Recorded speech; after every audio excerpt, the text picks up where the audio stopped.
A last important lesson of adaptable systems is that when you have something that works, learn from success.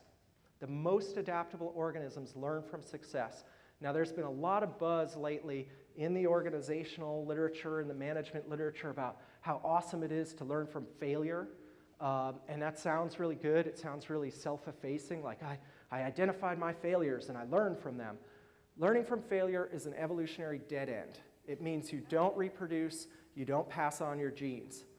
Learning from success is the seed of that creative, spiraling feedback process that leads to all new life and new adaptations, continual adaptations.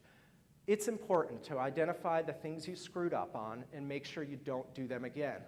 But we spend far too much time already focusing on our failures and not on our successes. Case in point, the response to Hurricane Katrina, there were a ton of failures in that, and it was important that we identified them. But the after-action report, the Townsend report on Hurricane Katrina, the federal report, identified over 100 different failures that we should learn from and not replicate. That's fine. But what they didn't focus on is what went right. One of the things, among many, that went right in Katrina, I shouldn't say many, I should say a few. There were a few big successes. One of the successes was that the Coast Guard successfully contained and cleaned up a 9 million gallon oil spill.